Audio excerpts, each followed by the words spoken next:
Good morning and afternoon to all of our viewers, and thank you for joining us today for the 7th episode of the Weekly Wrap by Tech for Fin, where we discuss some of the hottest fintech topics in the news from the past week, along with a new guest joining me every week, and we'll aim to do this in just 15 minutes or less, if we can.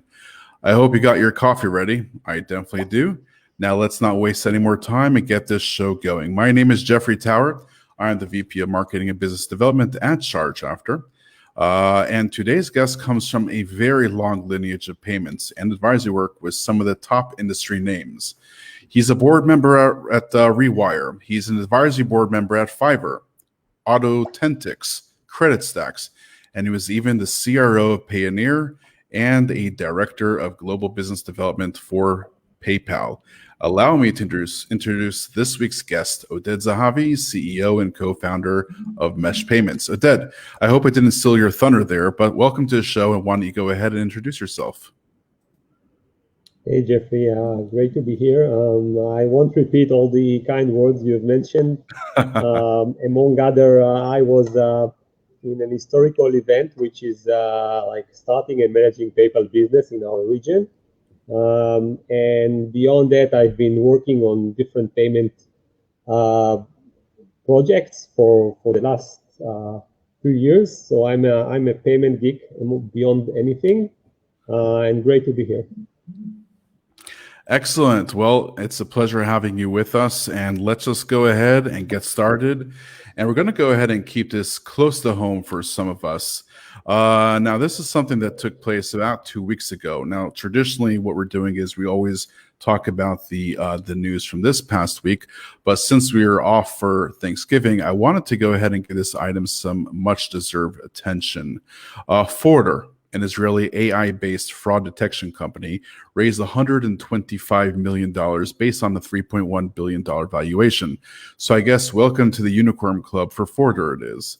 By the way, I'd also like to mention that Forder is a graduate of the very first class at the prestigious Citibank Accelerator in Tel Aviv. In fact, I took 2 companies through the accelerator myself as well. With the rapid growth of e-commerce since the onset of COVID, and with the e-commerce numbers continuing to rocket globally, it really is no surprise to me that Forder was able to raise that nice round, as her product has just become so much more relevant as the growth of fraud goes hand in hand with the growth of e-commerce. Oded, you're a payments guy. Forder transacted over $200 billion in 2020 and protected over 800 million shoppers. Talk to me about the importance of Forder's product for the e-commerce merchant and the importance of a fraud prevention tool like Forder for networks, gateways, merchant acquirers, and more. So first, congratulations to Forder. Michael and Liron are good friends for many years. Liron and I worked for PayPal a long time ago. Forder, or the risks business, is really relates to many of the things you will see in many payments companies. And the fundamentals are, first, that the target addressable market is huge. As much as Forder is very successful, they are still not capturing the opportunity is still so huge, and their market size, the market share in the global e-commerce is still insignificant compared to the addressable market.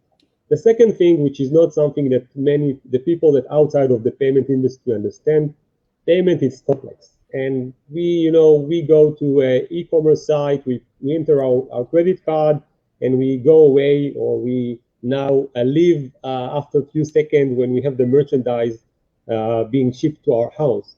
But in parallel, there is so much complexity and so many backend systems that are processing these payments, making sure the money will move to the merchants, will be debited your bank account, and also there will not be fraud. And Forder specifically currently is focusing on reducing something that is very important for merchants, which is chargeback, reducing the chargeback risk.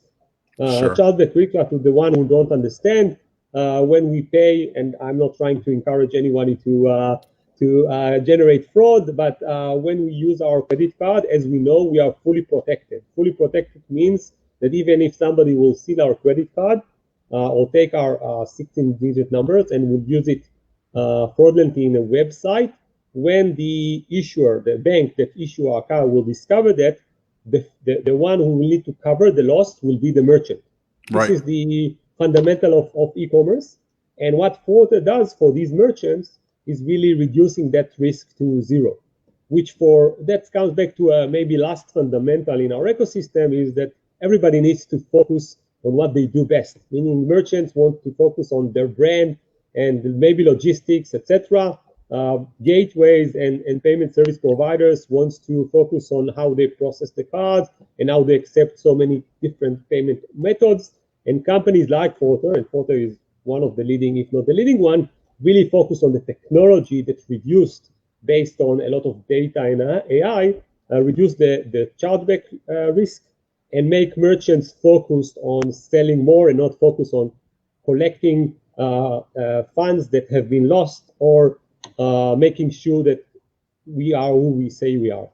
And that's an important thing, and that's why Forte is so successful.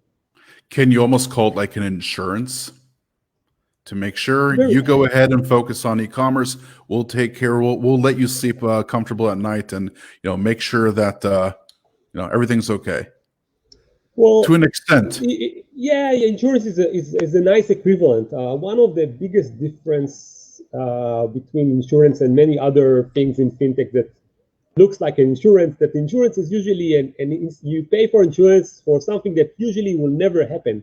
Fraud Right. will happen, and Fraud will merchants happen. usually will contact Forte after they have fraud or significant fraud. So Sure. it's a different level of discussion Right. between insurance and cyber, things that generally doesn't happen, and credit card fraud, which unfortunately in our ecosystem still happens, and a lot.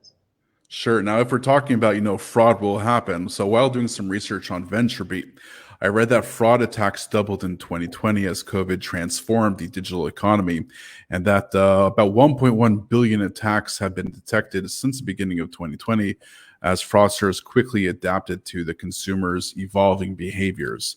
Other than traditional attacks, I assume that the hackers are too getting more sophisticated and are no longer just eyeing the e-commerce sites as the main target, but are expanding out to gaming, banks, fintechs, and even SaaS technology companies, such as hacking into remote working settings, which happens all the time, and we hear that especially sometimes with education.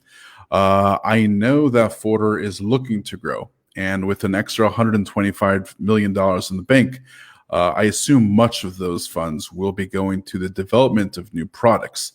So, Oded, are we going to see a whole new resurgence in anti-fraud tools, or maybe you could call them next-gen fraud tools in our future? And if so, how will companies like Forder continue to enable services to use tools like Forder in the background, but without deteriorating or deterring from the original user experiences that the products have for their end users? So it's still early days, and I think, and I'm sure that Forte will use the money well. I will just mention some important points about Forte and the four companies like Forte, which are, they have some really huge advantages. One is the fact that they sit on tons of data. And you've mentioned the volumes they are processing, there are huge number of consumers they come and see on their platform. So they have a huge amount of data they can leverage in different ways. By the way, not only for fraud. The Right. second thing, that to enable companies like services like Porter, they need to integrate and get inside the payments pipes. And Sure. when you sit inside the payment pipes, which is usually a long process, because for a merchant to add Mhm. another piece in the puzzle usually takes time. So it's a long sales cycle, and sometimes depends on the merchant, can be a long deployment cycle. But when you are there, you are best positioned to start offering additional services to the clients, either on the payment side, on the fraud side, or even on the marketing side. And I think I can imagine that some of the further investors assume that that will be one of the next growth path for Porter in the future. And that's not something, because and that's something I expect to see more and more in the future of some of these successful companies. Alrighty, and off to the ever-evolving world of challenger banks we go. Now, we've been covering this quite extensively over our episodes, but this time we'll be headed over to California to talk about Step. Now, Step is a fintech startup targeting teenagers with a banking app that has raised $50 million in funding round led by Coat Management. The San Francisco-based Step, which recently launched a debit card and banking app, confirmed this Series B round with Forbes, which the valuation on the round was $285 million. And so far, they've raised a total of $75 million. Now, after the rise of companies like Venmo and other payment apps, teenage banking startups are the next hot ticket for many fintech investors who have poured in hundreds of millions of dollars in recent months. Now, considering consumers engage in decades-long, even lifetime relationships with their banks, some investors see long-term opportunity in engaging with young consumers before they set up accounts with the big banks or sign up trading apps like Robinhood until their later teens. Now, Step, which was founded in 2018, is the most recent entrance into the sector, and they're enticing their customers with a no-fee bank account while taking a cut from transactions, kind of like credit cards. The startup was testing and developing its products until September, when they launched an FDIC-insured no-fee account and their app, where the users can pay other people, just like Venmo, and actually use a Visa debit card that can build a credit score. That, by the way, is new to me. Since its launch, more than 500,000 customers have actually signed up. Now, thanks to the hype around the company generated by celebrities and social media. So they really are gearing towards teenagers. In fact, their CEO and co-founder, CJ McDonald, says that the startup is targeting teens between the ages of 13 and 18 while giving parents a window into their children's spending, which is all great. I really like that idea. Now, Oded, you and I both know that there has been a decline in credit card usage over the years. Many reports show that about 63% of millennials and Gen Zers do not own cards, and because of that, they are many a times less eligible for prime credit products. Now, it seems that Step is addressing that market by allowing their users to actually grow their credit by the use of a debit card. Again, that to me is new. And by also offering financial education, which is something I love, and I personally believe that schools should be doing more of. Now, talk to me here. Tell me what you think about Step and their growing business and their focus on financial literacy. And something tells me that you might have a little bit more knowledge about this whole teen and banking for teens. So why don't you go ahead and tell us some more about that? You know, I smiled when I saw you are going to talk about teen cards, because when maybe in my first payment executive role, it was 2001 in Lumicard, what's today is called Max. We were like, it's almost the cradle of the Israeli fintech ecosystem. So we were a small team, myself, Karen Levy, who runs, is now CEO of Payoneer, and Lilach Bar-David, who runs Lily. And we launched with few other, what was then a revolutionary product called Y-Card. Nobody remembers that. That was really the first maybe teen card in Israel for sure. And it was an amazing product. The only challenge that relates to the way the Israeli regulation works, and that's a topic for another discussion.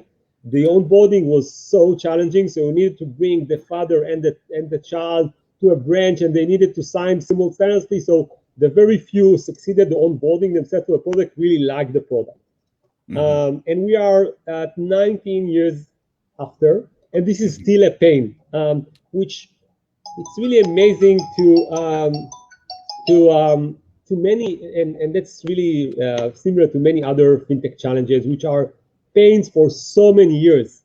I'm running a corporate payment company, and we do a lot of things about corporate payments with cards. And in my mind, the family is the equivalent of the corporate, where the father is the CFO, and the children are the developers and the marketeers who want to spend, and the father wants to have visibility and control on the child spend. That's the fundamental. We'll just say the father or mother is a CFO. Exactly. Sorry, you're right. This is no. 2020. So the need for teens to pay was there for so many years. And still only now, these are giant, really well-funded startups. Step is one of them. There are few in the US, by the way, who are going after teens successfully. They have enough funding. They created the right experience because teens have different expectations about their experience. Okay, they are not looking for the traditional banking experience. But from the other end, the unit economics in a teen card is not it's not the same as a Chase Platinum card. So that was another, again, setback for that industry.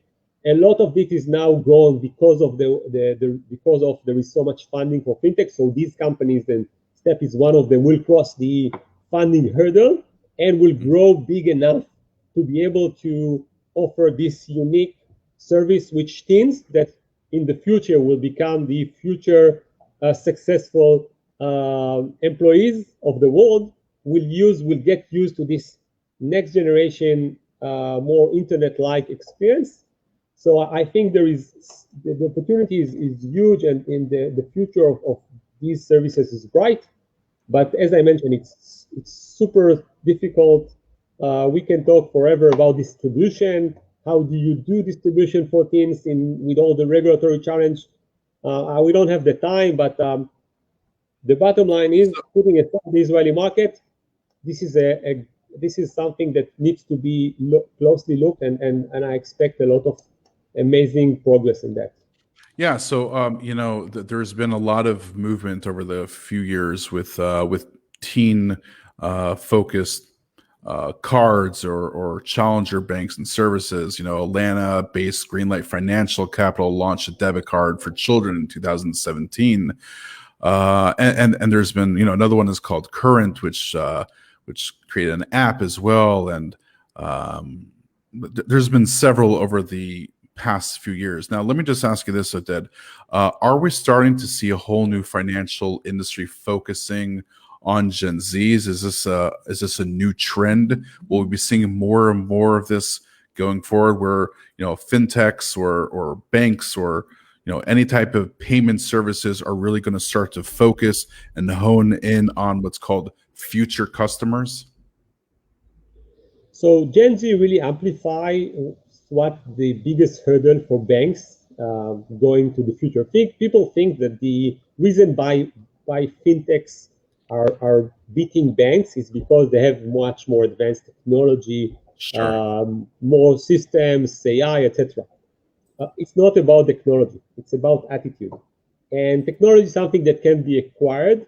Right. Attitude and culture, it's almost impossible. And that's why Israeli companies do so well. Exactly, and at the end of the day, some of the companies you've mentioned have great technology, but they have built from day one with an attitude that will benefit the Generation Z, and I think that going forward, there is these neobanks which will need to justify themselves.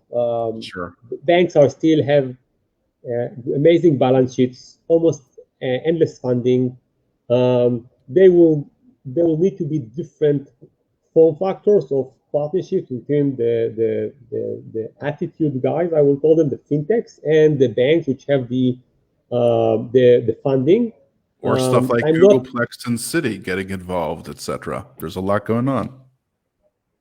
Well, this is true, and I had that discussion only last week with one of the senior people in Google Pay, just the day before they launched, and I told them, listen, guys, the reason why you are not as successful as I expect you to be, because you never went all the way. It's always about attitude, remember. So I think there might change, and now Google are trying to go all the way. They've been very successful. Not many people know they've been very successful in India. In India, Google Pay is the most successful payment method in the India market. But they not have been as successful in other markets, and that might change. They have, they have the distribution, they have the funding, they have in some levels the attitude. So Google for sure can be an interesting competitor on the future of the current account and the banking infrastructure. But just to link it to some things I've said in the beginning, because the addressable market is so huge, I don't expect a single company, even as big as Google, to capture or dominate that market to become a monopoly. So there is, for the ones who hear and the one who are still trying to build next generation financial services, even neobanks, there is still room for so many more, Right. and there will be so many success stories going forward. Excellent. Well, that is time. Thank you, everybody, for joining us today for episode 7 of the Weekly Wrap by Tech for Fin. Thank you, Oded, so much for joining us today and sharing your input on the hottest topics in the fintech news. Please make sure to join us next week for episode 8. Same time, same place, same host. And actually, we'll be having a new guest joining us all the way from Dubai. I've been Jeffrey Tower. Stay safe and be well, everybody. Looking forward to having you all join us next week. Bye. Bye, Jeffrey. Bye-bye.